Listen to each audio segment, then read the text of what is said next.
ഡൽഹിയുടെ പുതിയ മുഖ്യമന്ത്രിയെ പ്രഖ്യാപിച്ചു. അത് ഇപ്പോൾ കേജ്രിവാൾ ജയിലിൽ പോയ ആ ഒരു സമയത്ത് സമരമുഖത്ത് ഏറ്റവും തിളങ്ങി നിന്ന രണ്ട് സ്ത്രീകളിൽ ഒരാൾ. ഒരു സ്ത്രീ കേജ്രിവാളിൻ്റെ ഭാര്യ സുനിത.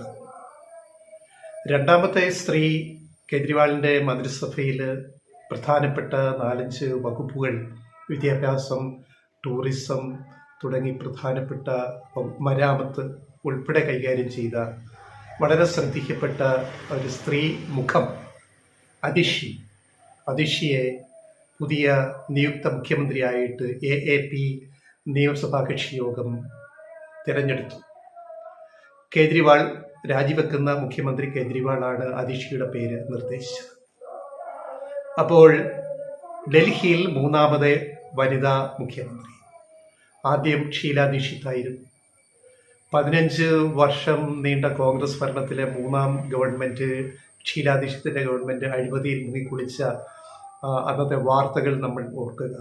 അങ്ങനെ കോൺഗ്രസ് അധികാരത്തിൽ നിന്ന് പുറത്താകും, BJPക്ക് അധികാരം പിടിക്കാം എന്ന് BJP മോഹന സ്വപ്നം കണ്ട കാലയളവിലാണ് കേജ്രിവാൾ ഉദയം കൊള്ളുന്നത്. അരവിന്ദ് കേജ്രിവാളും ആം ആദ്മി പാർട്ടിയും BJPയുടെ സ്വപ്ന പ്രതീക്ഷകളെ തല്ലിക്കെടുത്തിക്കൊണ്ട് തകർത്തുകൊണ്ട് AAP പാർട്ടി രൂപീകരിക്കുന്നു. കേജ്രിവാൾ അതിൻ്റെ തലപ്പത്ത്. 2013 ആദ്യ മത്സരം BJPയും കോൺഗ്രസും AAPയും തനിച്ച് മത്സരിക്കുന്നു. ആ തനിച്ച് നടന്ന മത്സരത്തിൽ BJP കൂടുതൽ സീറ്റുകൾ നേടി, പക്ഷേ ഭരണം പിടിക്കാൻ പറ്റിയില്ല, കേജ്രിവാൾ ഫാക്ടർ കാരണം. അന്ന് 2013 ആകെയുള്ള 70 അസംബ്ലി സീറ്റുകളിൽ BJPക്ക് 31 സീറ്റ് കിട്ടി. കേവല ഭൂരിപക്ഷത്തിന് 35 മുകളിൽ വേണം, 36 സീറ്റ് വേണം. അത് നടന്നില്ല. തൊട്ട് രണ്ടാമത് AAP 28 സീറ്റുകളുമായി വൻ വിജയം നേടി. ഒരു പുതിയ പാർട്ടി, അങ്ങോട്ട് പാളയനിങ്ങോട്ട് പെറ്റിങ്ങനെ പാളയിലോട്ട് വീണ ഒരു പാർട്ടി ചുരുങ്ങിയ മാസങ്ങൾ കൊണ്ട് ജനങ്ങളുടെ ഇടയിലേക്ക് ഇറങ്ങിച്ചെന്ന് ഡൽഹിയുടെ മനസ്സ് പിടിച്ചെടുത്ത് ഒറ്റയടിക്ക് 28 സീറ്റാണ് അരവിന്ദ് കേജ്രിവാളിൻ്റെ ആം ആദ്മി പാർട്ടി 2013 നേടിയത്. BJP ഞെട്ടിപ്പോയി. അതിനേക്കാൾ ഞെട്ടിയത് കോൺഗ്രസ് ആണ്. കോൺഗ്രസിന് വെറും 7 സീറ്റേ കിട്ടിയുള്ളൂ 70 അംഗ നിയമസഭയിൽ. അപ്പോൾ തൂക്കുസഭ വന്നു. അപ്പോൾ കേജ്രിവാൾ ഒരു അജണ്ട സെറ്റ് ചെയ്തു. കോൺഗ്രസ് പിന്തുണയ്ക്കുമെങ്കിൽ ഞങ്ങൾ ചില പ്രോഗ്രാം മുന്നോട്ട് വയ്ക്കുന്നു, അതിനെ സപ്പോർട്ട് ചെയ്യണം. അങ്ങനെ കുറേ ദിവസം പോയിട്ട് കോൺഗ്രസ് പിന്തുണയ്ക്കാൻ തീരുമാനിച്ചു. കേജ്രിവാൾ ഒരു മിനിമം പ്രോഗ്രാം ഉണ്ടാക്കി.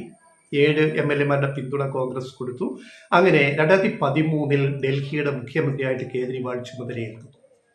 പക്ഷേ ആ ഒരു സർക്കാരിന് നമുക്കറിയാം, സ്വാഭാവികമായിട്ട് എതിരായിട്ട് മത്സരിച്ച കോൺഗ്രസും AAPയും കൂടെ ഒരു ഗവൺമെൻറ് ഉണ്ടാക്കിയാൽ, അല്ല അവർ പുറത്തുനിന്ന് പിന്തുണ കൊടുത്താൽ അത് എത്ര നാളിൽ ആയുസ് ഉണ്ടാകും എന്ന് നമുക്ക് ഊഹിക്കാവുന്നതേ ഉള്ളൂ.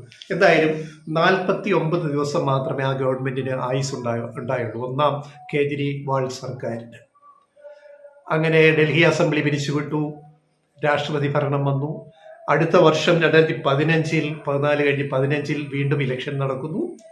ആ ഇലക്ഷൻ വീണ്ടും BJPയും കോൺഗ്രസിനെ ഞെട്ടിച്ചുകൊണ്ട് മിന്നും ജയമാണ് ആം ആദ്മി പാർട്ടിയും കേജ്രിവാളും നേടിയത്. 70 അസംബ്ലി സീറ്റുകളിൽ 67 സീറ്റുകൾ നേടിയിട്ടാണ് കേജ്രിവാൾ വീണ്ടും അധികാരത്തിൽ വരുന്നത്. ഓർക്കണം, വെറും 3 സീറ്റാണ് പ്രതിപക്ഷത്തിന് പോയത്. 67 സീറ്റ് നേടിയാണ് 2ാം കേജ്രിവാൾ ഗവൺമെൻറ് വരുന്നത്.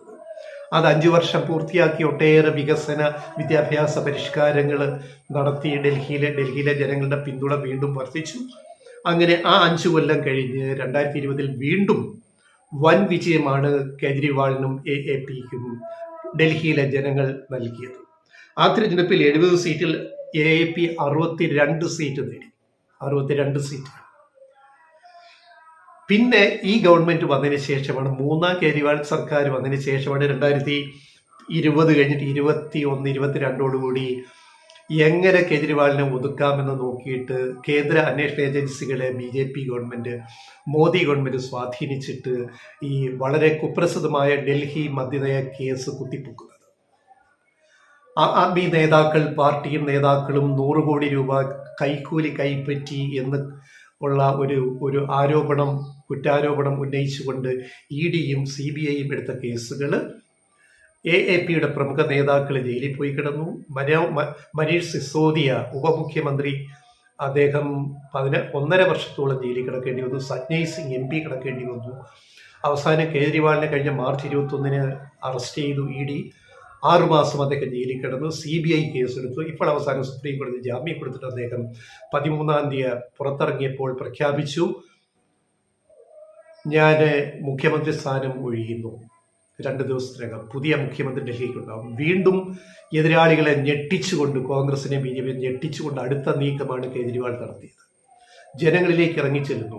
കേസായി, അഴിമതി കേസ് ഒക്കെ നടക്കുകയല്ലേ, ജനങ്ങൾ വിശ്വസിക്കുമോ ഇല്ലയോ, ഞങ്ങളുടെ ക്രെഡൻഷ്യൽസ് എന്താണ്, ഞങ്ങളുടെ സത്യസന്ധതയെ ജനങ്ങൾ വിശ്വസിക്കുന്നുണ്ടോ, ജനങ്ങളിലേക്ക് ചെന്ന് ജനങ്ങളുടെ മാൻഡേറ്റ് കിട്ടിയിട്ട് മാത്രമേ ഇനി ഇലക്ഷനിലേക്ക്, ഇനി അധികാര കസേരയിലേക്കുള്ളൂ എന്നാണ് കേജ്രിവാൾ അതിന് പിന്നാലെ സിസോദിയയും പ്രഖ്യാപിച്ചത്. അടുത്ത വർഷം 2025 ഫെബ്രുവരിയിൽ ഇലക്ഷൻ നടക്കണം. അപ്പോൾ BJPയുടെ ആവനാഴിയിലെ എല്ലാ ആയുധങ്ങളെയും, കോൺഗ്രസിൻ്റെ ആയുധങ്ങളെയും കേജ്രിവാൾ ഒരൊറ്റ നീക്കത്തിലൂടെ ഇല്ലാണ്ടാക്കി. അരവിന്ദ് കേജ്രിവാളിൻ്റെ രാഷ്ട്രീയം നോക്കിയാൽ എപ്പോഴും ചില അപ്രതീക്ഷിത നീക്കങ്ങൾ കാണാം. ആ നീക്കത്തിന് മുന്നിൽ എതിർ പാർട്ടികൾ പകച്ചു നിൽക്കുന്ന കാഴ്ചയാണ് പലപ്പോഴും നമ്മൾ കാണുന്നത്. ഇപ്പോഴത്തെ രാജിപ്രഖ്യാപനവും പുതിയ മുഖ്യമന്ത്രിയെ പ്രഖ്യാപിക്കലുമൊക്കെ അതും BJPയെ ഞെട്ടിച്ചു കളഞ്ഞു. ഇനി എങ്ങനെ കേജ്രിവാളിനെ നേരിടും എന്ന് BJPക്ക് പുതിയ ആയുധങ്ങൾ കണ്ടെത്തേണ്ട അവസ്ഥ. അഴിമതിക്കാരൻ മുഖ്യമന്ത്രിയായിട്ടിരിക്കുന്നു എന്നിനി പറയാൻ പറ്റൂല. പുതിയ മുഖം വന്നു, അദീഷി, വളരെ വിദ്യാസമ്പന്നയായ അദീഷി.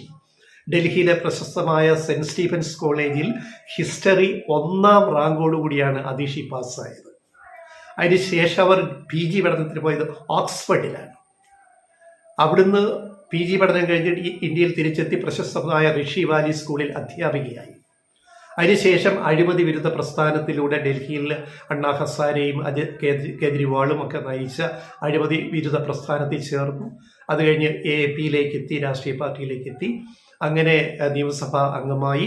പിന്നീട് സിസോദിയ സ്ഥാനമൊഴിയേണ്ടി വന്നപ്പോൾ, കേസിൽപ്പെട്ട് സ്ഥാനമൊഴിയേണ്ടി വന്നപ്പോൾ ആ വകുപ്പുകൾ ഏതാണ്ട് മിക്കവാറും അദീഷിക്ക് കൊടുത്തുകൊണ്ട് അദീഷിയെ കേജ്രിവാൾ മന്ത്രിസഭയിലേക്ക് എടുക്കുന്നു. ഇപ്പോൾ കേജ്രിവാൾ ജയിലിലായ സമയത്ത് മാർച്ച് 21 മുതൽ ഇങ്ങോട്ട് മുന്നണി പടയാളിയായിട്ട്, പോരാളിയായിട്ട് എപ്പോഴും ടെലിവിഷനിലും ക്യാമറകളിലും കണ്ട മുഖമാണ് അദീഷിയുടെ മുഖം. അതുകൊണ്ട് അദീഷിയെ പോലും നേരിടാൻ BJPക്ക് വിയർക്കേണ്ടി വരും എന്നുള്ളതാണ് ഇതിനകത്ത് ഏറ്റവും വലിയ പ്രത്യേകത. അപ്പോൾ കേജ്രിവാൾ എന്ന് പറഞ്ഞാൽ പ്രാഗ്മാറ്റിസത്തിൻ്റെ ആളാണ്. പൊളിറ്റിക്സിലെ പ്രാഗ്മാറ്റിസ്റ്റ് എന്ന് പറഞ്ഞു കഴിഞ്ഞാൽ, ശരിക്കും പറഞ്ഞു കഴിഞ്ഞാൽ അതിൻ്റെ ഒരു നിർവചനം നമ്മൾ മനസ്സിലാക്കിയിരിക്കേണ്ടതാണ്. എന്താണ് പ്രാഗ്മാറ്റിസ്റ്റ്, എന്താണ് പ്രാഗ്മാറ്റിസം എന്താണ്? അതായത് thinking or dealing with problems in a practical way. അതായത് thinking of or dealing with, ചിന്തിക്കുകയോ ഡീൽ ചെയ്യുകയോ ചെയ്യുക, with problems in a practical way, പ്രായോഗിക ബുദ്ധിയോടെ നേരിടുക. Rather than using theory or abstract principles. വലിയ സിദ്ധാന്തമോ വലിയ ആശയങ്ങളോ തത്വങ്ങളോ പറഞ്ഞ് പ്രശ്നങ്ങളെ നേരിടാതെ പ്രാഗ്മാറ്റിക്കായിട്ട് പ്രശ്നങ്ങളെ നേരിടുക. ആദ്മി പാർട്ടിയുടെ പ്രത്യേകത നിങ്ങൾ ശ്രദ്ധിച്ചിട്ടുണ്ടോ? നമ്മുടെ പ്രേക്ഷകര്, അവർക്കൊരു പ്രത്യയശാസ്ത്രമില്ല. ഇപ്പം ഇടതുപക്ഷ പാർട്ടികൾക്ക് കമ്മ്യൂണിസ്റ്റ് മാനിഫെസ്റ്റോയുണ്ട്, വർഗസമരമുണ്ട്, പിന്നെ തൊഴിലാളി വർഗ പരിപാടികളുണ്ട്. അങ്ങനെ ഇടതുപക്ഷത്തിൻ്റെ ഒരു ഐഡിയൽസ് ഉണ്ട്, പ്രിൻസിപ്പിൾസ് ഉണ്ട്, തിയറിയുണ്ട്, പൊളിറ്റിക്കൽ തിയറിയുണ്ട് ഇടതുപക്ഷ പ്രസ്ഥാനങ്ങൾക്ക്. അതുപോലെ കോൺഗ്രസ്സിന് അവരുടേതായ ചില തിയറികളുണ്ട്, പ്രിൻസിപ്പിൾസ് ഉണ്ട്. BJPക്കുണ്ട് ഹിന്ദുത്വ, അവിടെ ഏറ്റവും വലിയ തിയറി ഹിന്ദുത്വയാണ്. പക്ഷെ കേജ്രിവാളിന് നോ ഫിലോസഫി, നോ തിയറി. ഒരു ഫിലോസഫിയോ ഒരു തിയറിയോ ഇല്ലാതെ ഒരു രാഷ്ട്രീയ പാർട്ടി ഇന്ത്യയിൽ ഇങ്ങനെ നേട്ടങ്ങൾ കൊയ്യുന്നത്, അധികാരത്തിൽ വരുന്നത്, ഡൽഹി, പിന്നെ പഞ്ചാബ്, ഇപ്പം ഹരിയാനയിൽ ഇലക്ഷൻ വരാൻ പോകണം, അവിടെയും ആപ്പിന് സ്വാധീനമുണ്ട്, AAPക്ക് സ്വാധീനമുണ്ട്. എന്തുകൊണ്ടൊരു ഐഡിയോളജിയോ പ്രിൻസിപ്പിളോ സിദ്ധാന്തമോ ഒന്നും ഇല്ലാതെ ഒരു പാർട്ടി, അതിന് തലപ്പത്തൊരു കേജ്രിവാളും ഇത്ര പ്രായോഗിക ബുദ്ധിയോടെ മുന്നോട്ട് പോകുന്നു എന്നുള്ളത് മറ്റ് രാഷ്ട്രീയ പാർട്ടികൾ പഠിക്കേണ്ടുന്ന കാലമാണ് ഇക്കാലത്ത്. അതായത് ഫങ്ഷണൽ ഡെമോക്രസി എന്താണെന്നുള്ളത്. ഡെമോക്രസി, അതിന് പ്രിൻസിപ്പിൾസ് ഉണ്ട്, ആശയങ്ങളുണ്ട്, ഐഡിയൽസ് ഉണ്ട്, തത്വങ്ങളുണ്ട്, ഡെമോക്രാറ്റിക് പ്രിൻസിപ്പിൾസ് ഉണ്ട്. പക്ഷേ ഫങ്ഷണൽ ഡെമോക്രസിയിൽ പ്രായോഗിക ബുദ്ധിക്കാണ് പ്രാധാന്യം. അത് കൃത്യമായിട്ട് കളിക്കുന്ന ആളാണ് അരവിന്ദ് കെജ്രിവാൾ എന്ന് ഏറ്റവും ഒടുവിലത്തെ സംഭവം മുതൽ ഇതിനുമ്പ് പല സംഭവങ്ങളും തെളിയിച്ചിട്ടുണ്ട്. അതുകൊണ്ട് BJP ഏറ്റവും പേടിക്കേണ്ടുന്ന രാഷ്ട്രീയ നേതാവ് മറ്റാരുമല്ല, ഇന്ത്യ സഖ്യത്തിലെ ആരുമല്ല, രാഹുൽ ഗാന്ധിയല്ല, വേറെ ആരുമല്ല, ഓൺലി വൺ അരവിന്ദ് കെജ്രിവാൾ. കാത്തിരുന്ന് കാണുക അടുത്ത ഫെബ്രുവരിയിലെ ഡൽഹി ഇലക്ഷനിൽ.